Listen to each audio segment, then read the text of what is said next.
साहित्य नरेशन।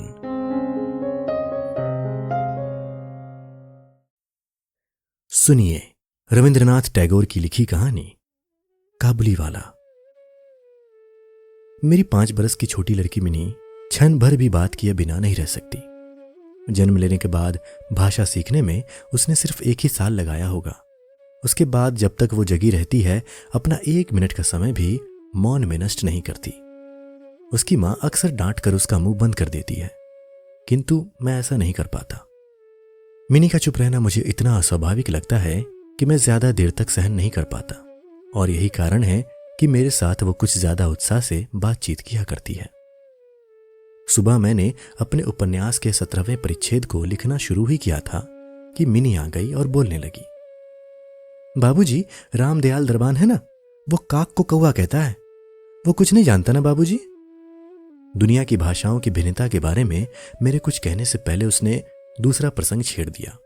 देखो बाबूजी, भोला कहता था आकाश में हाथी सूंड से पानी फेंकता है, इसी से वर्षा होती है। अच्छा बाबूजी, भोला झूठ मूठ की बकवास बहुत करता है ना, खाली बकबक किया करता है, रात दिन बकता रहता है। इस विषय में मेरी राय जानने के लिए जरा भी इंतजार न करके वो चट से बड़े नर्म स्वर में एक जटिल सवाल पूछ बैठी। अच्छा बाबूजी, मां तुम्हारी कौन लगती है? मैंने मन ही मन कहा साली, और मुंह से बोला मिनी तू जाकर भोला के साथ खेल, मुझे अभी कुछ काम है। अच्छा। तब उसने मेरी टेबल के बगल में पैरों के पास बैठकर अपने दोनों घुटनों और हाथों को हिला हिलाकर जल्दी जल्दी मुंह चलाकर अटकन बटकन दही चटकन खेलना शुरू कर दिया। जबकि मेरे उपन्यास के 17वें परिच्छेद में प्रताप सिंह उस समय कंचनमाला को लेकर अंधेरी रात में कारागार के ऊंचे झरोखे से नीचे बहती हुई नदी में कूद रहा था। मेरा घर सड़क के किनारे पर है। सहसा मिनी अटकन बटकन खेल छोड़कर खिड़की के पास दौड़ गई और बड़े जोर से चिल्लाने लगी, काबुली वाला, ओ काबुली वाला। मैले कुचैले ढीले कपड़े पहने, सिर पर साफा बांधे, कंधे पर मेवों की झोली लटकाए, हाथ में 2-4 अंगूर की पिटारियां लिए एक लंबा सा काबुली धीमी चाल से सड़क पर जा रहा था। उसे देखकर बेटी के मन में कैसा भावोदय हुआ ये बताना कठिन है। उसने जोर से उसे पुकारना शुरू कर दिया। मैंने सोचा अभी झोली कंधे में लटकाए एक आफत सिर पर आ खड़ी होगी और मेरा 17वां परिच्छेद आज भी पूरा होने से रह जाएगा। लेकिन मिनी के चिल्लाने पर ज्यों ही काबुली ने हंसते हुए उसकी तरफ मुंह फेरा और वो मकान की तरफ आने लगा, त्यों ही मिनी जानबूझकर भीतर भाग गई। फिर उसका पता ही नहीं लगा कि वो कहां गायब हो गई। उसके मन में एक अंधविश्वास था बैठ गया था कि उस झोली के अंदर तलाश करने पर उसकी जैसी और भी 2-4 जीती जागती लड़कियां निकल आएंगी। इधर काबुली ने आकर मुस्कुराते हुए मुझे सलाम किया और खड़ा हो गया। मैंने सोचा यद्यपि प्रताप सिंह और कंचनमाला की हालत अत्यंत संकटपूर्ण है, फिर भी घर में बुलाकर इससे कुछ न खरीदना अच्छा ना होगा। कुछ सामान खरीदा गया। उसके बाद मैं उससे इधर उधर की बातें करने लगा। अब्दुल रहमान, रूस, अंग्रेज, सीमांत रक्षा इत्यादि विषयों में गपशप होने लगी। अंत में उठकर जाते वक्त उसने अपनी खिचड़ी भाषा में मुझसे पूछा, बाबू साहब, आपकी बिटिया कहां गई? मिनी के मन से बेकार का डर दूर करने के इरादे से मैंने उसे भीतर से बुलवा लिया। वो मुझसे बिल्कुल सटकर काबुली के मुंह और झोले की तरफ संदिग्ध दृष्टि से देखती हुई खड़ी रही। काबुली ने झोली में से किशमिश और खुबानी निकालकर मिनी को देना चाहा, परंतु उसने कुछ भी नहीं लिया, बल्कि वो दूने संदेह के साथ मेरे घुटनों से चिपक गई। पहला परिचय कुछ इस तरह हुआ। कुछ दिन बाद एक सवेरे किसी जरूरी काम से मैं बाहर जा रहा था। अचानक देखता हूं कि मेरी बिटिया दरवाजे के पास बेंच पर बैठी हुई काबुली से खूब बातें कर रही है। काबुली उसके पैरों के पास बैठा बैठा मुस्कुराता हुआ ध्यान से सब सुन रहा है और बीच बीच में प्रसंगानुसार अपना मतामत भी खिचड़ी भाषा में व्यक्त करता जा रहा है। मिनी को अपने 5 साल के जीवन में बाबूजी के अलावा ऐसा धीरज वाला श्रोता शायद ही कभी मिला हो। देखा तो उसका छोटा सा आंचल बादाम किशमिश से भरा हुआ था। मैंने काबुली से कहा, इसे ये सब क्यों दिए? अब मत देना। ये कहकर जेब से एक अठन्नी निकालकर उसे दे दी। उसने बिना किसी संकोच के अठन्नी लेकर अपनी झोली में डाल ली। घर लौटकर मैंने देखा कि मेरी उस अठन्नी ने बड़ा भारी उपद्रव खड़ा कर दिया है। मिनी की मां एक सफेद चमकीला गोलाकार पदार्थ हाथ में लिए मिनी से पूछ रही है। तूने यह अठन्नी पाई कहां से, बता। मिनी ने रोने की तैयारी करते हुए कहा। मैंने मांगी नहीं थी, उसने अपने आप दी है। मैंने आकर मिनी को उस आसन्न विपत्ति से रक्षा की और उसे बाहर ले आया। पता चला कि उस काबुली के साथ मिनी की ये दूसरी ही मुलाकात हो ऐसी बात नहीं है। इस बीच वो रोज आता रहा है और पिस्ता बादाम की रिश्वत देकर मिनी के छोटे से हृदय पर उसने काफी अधिकार जमा लिया है। देखा कि इन दोनों मित्रों में कुछ बंधी हुई बातें और हंसी मौजूद है। जैसे रहमत को देखते ही मेरी बेटी हंसती हुई पूछती, काबुली वाला, ओ काबुली वाला, तुम्हारी झोली में क्या है? रहमत एक अनावश्यक चंद्रबिंदु जोड़कर हंसता हुआ उत्तर देता, हाथी। उसके परिहास का मर्म अत्यंत सूक्ष्म हो ऐसा तो नहीं कहा जा सकता, फिर भी इससे इन दोनों को जरा विशेष कौतुक होता लगता और शरद ऋतु के प्रभाव में एक सयाने और एक बच्चे की सरल हंसी देखकर मुझे भी काफी अच्छा लगता। उनमें और भी एक आध बातें सामान्य तौर पर होती थी। रहमत मिनी से कहता, तुम ससुराल कभी नहीं जाना? अच्छा। हमारे यहाँ की लड़कियां जन्म से ही ससुराल शब्द से परिचित होती हैं, किंतु हम लोग जरा कुछ नए जमाने के होने के कारण छोटी सी बच्ची को ससुराल के संबंध में विशेष ज्ञानी नहीं बना सके थे। इसलिए रहमत का अनुरोध वो साफ साफ नहीं समझ पाती थी। फिर भी किसी बात का जवाब दिए बिना चुप रहना उसके स्वभाव के बिल्कुल विरुद्ध था। उल्टे वो रहमत से पूछती, तुम ससुराल कब जाओगे?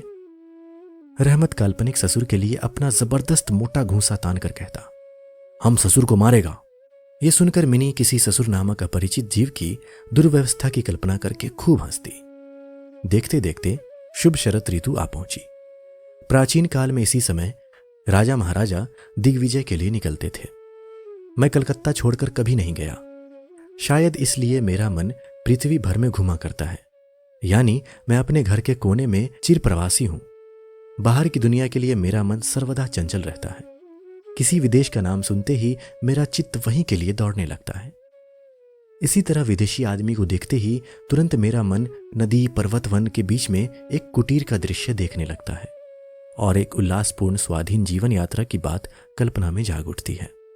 दूसरी तरफ मैं ऐसा स्वार्थर प्रकृति हूं कि अपना कोना छोड़कर घर से बाहर निकलने के नाम से मेरा शरीर कांपने लगता है। यही वजह है कि सवेरे के वक्त अपने छोटे से कमरे में टेबल के सामने बैठकर उस काबुली से बातें करके मैं बहुत कुछ भ्रमण का आनंद ले लिया करता हूं। मेरे सामने काबुल का पूरा चित्र खिंच जाता। दोनों तरफ उबड़ खाबड़ जले हुए लाल रंग के ऊंचे ऊंचे दुर्गम पहाड़ हैं और रेगिस्तान सकड़ा रास्ता। उस पर लदे हुए ऊंटों की कतार जा रही है। साफा बांधे हुए सौदागर और मुसाफिर हैं। कोई ऊंट पर सवार है तो कोई पैदल ही जा रहा है। किसी के हाथ में बर्छा है तो कोई बाबा आदम के जमाने की पुरानी बंदूक लिए हुए है। मेघ गर्जन के स्वर में काबुली लोग अपनी खिचड़ी भाषा में अपने देश की बातें कर रहे हैं। मिनी की मां का स्वभाव बड़ा शंकालू है। रास्ते में कोई शोरगुल हुआ नहीं कि उसने मान लिया कि दुनिया भर के सारे मतवाले शराबी हमारे ही मकान की तरफ दौड़े आ रहे हैं।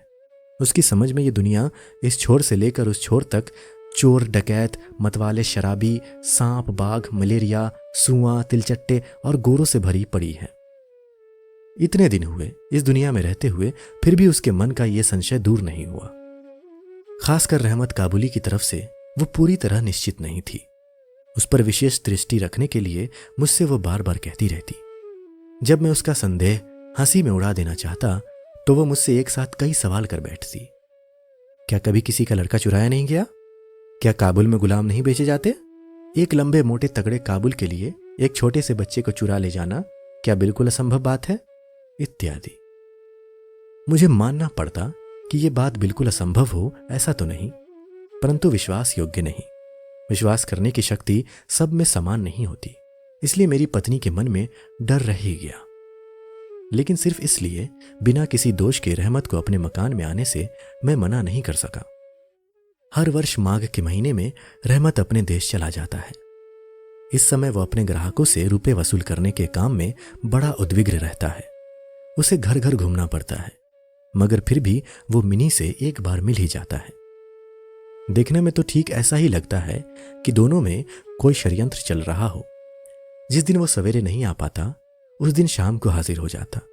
अंधेरे में घर के कोने में उस ढीले ढाले जामा पजामा पहने झोला झोली वाले लंबे तगड़े आदमी को देखकर सचमुच ही मन में सहसा एक आशंका सी पैदा हो जाती है।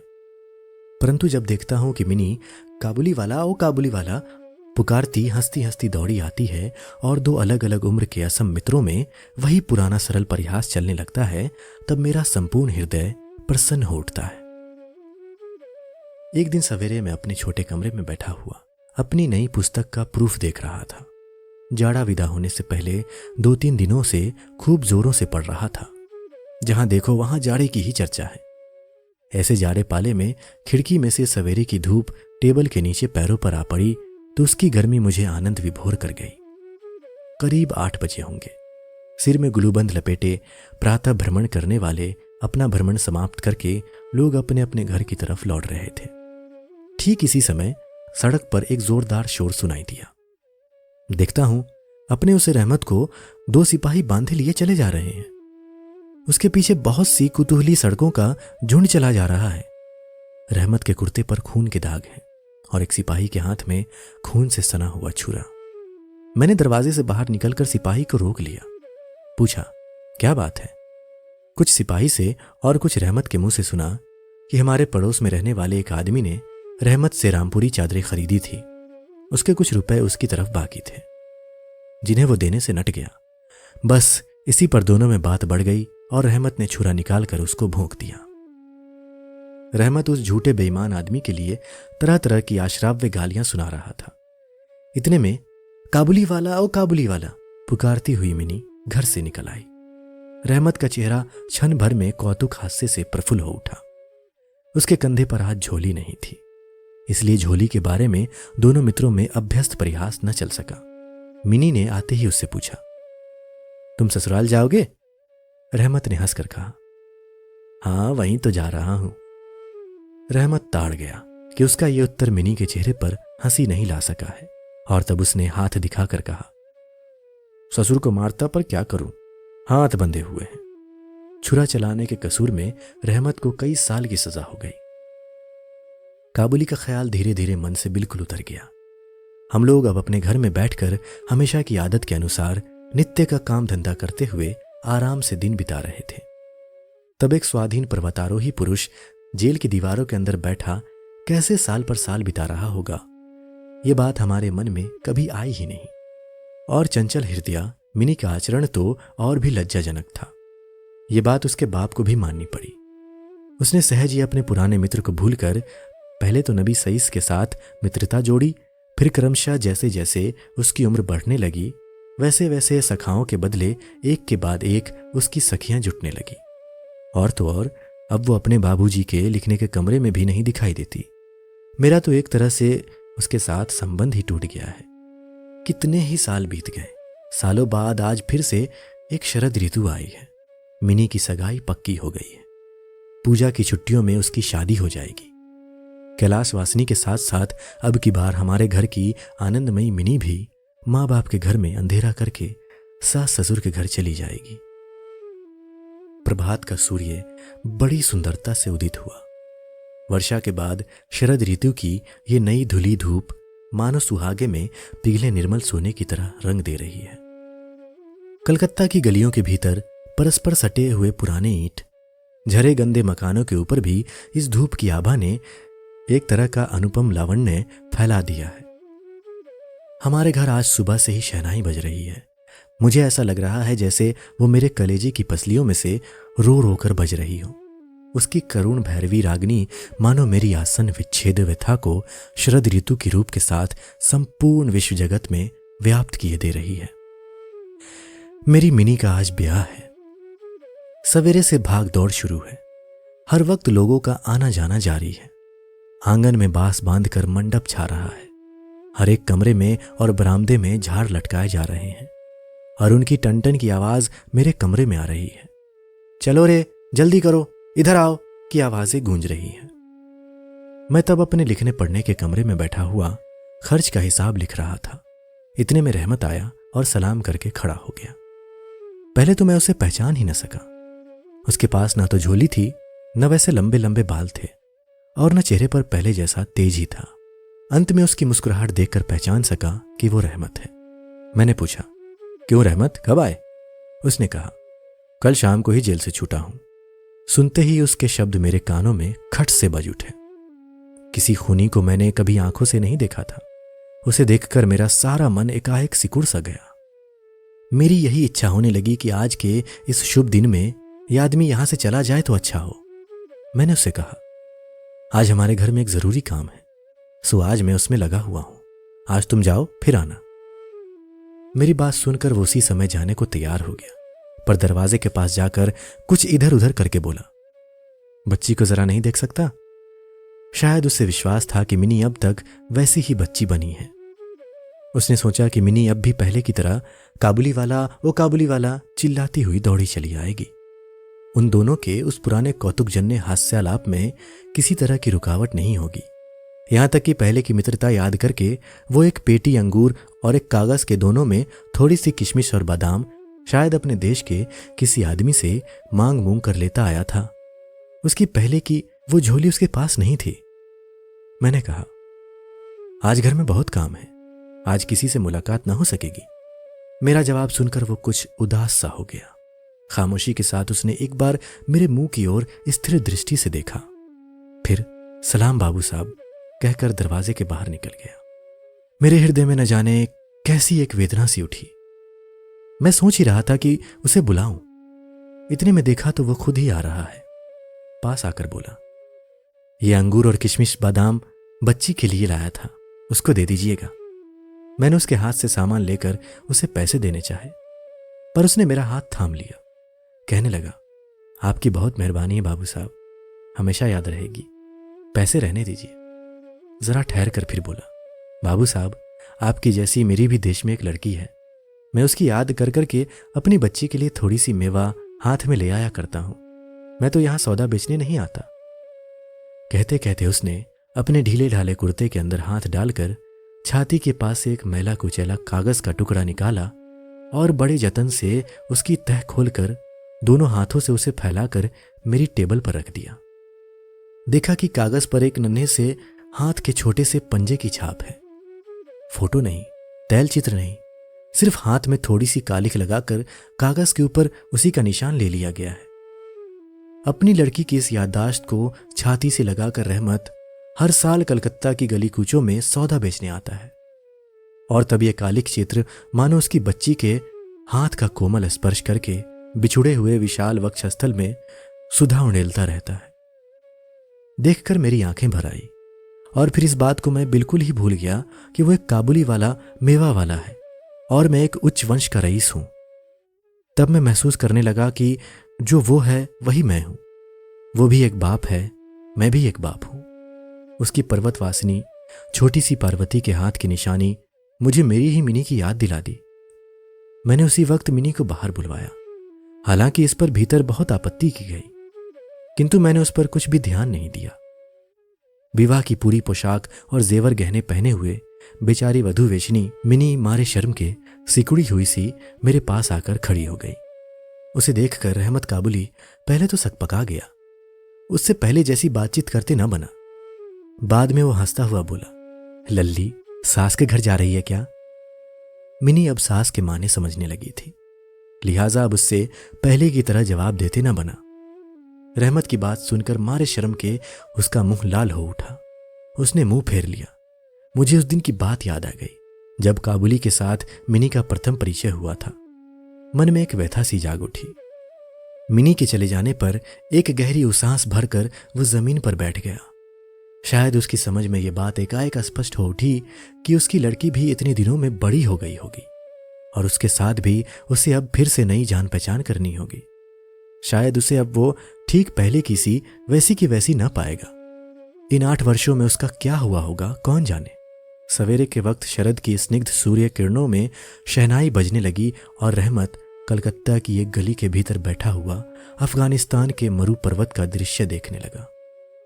मैंने एक 100 का नोट निकालकर उसके हाथ में दिया और कहा, रहमत, तुम अपने देश चले जाओ, अपनी लड़की के पास। तुम दोनों के मिलन सुख से मेरी मिनी सुख पाएगी। रहमत को रुपए देने के बाद ब्याह के हिसाब में से मुझे उत्सव समारोह के 2-1 अंक छाट कर निकाल देने पड़े। जैसी मन में थी वैसी रोशनी नहीं कर सका। अंग्रेजी बाजे भी नहीं आए। घर में औरतें खूब नाराज हुई। सब कुछ हुआ, फिर भी मेरा ख्याल है कि आज एक अपूर्व मंगल प्रकाश से हमारा शुभ उत्सव उज्जवल हो उठा। अभी आप सुन रहे थे रविंद्रनाथ टैगोर की लिखी हुई कहानी काबुली वाला।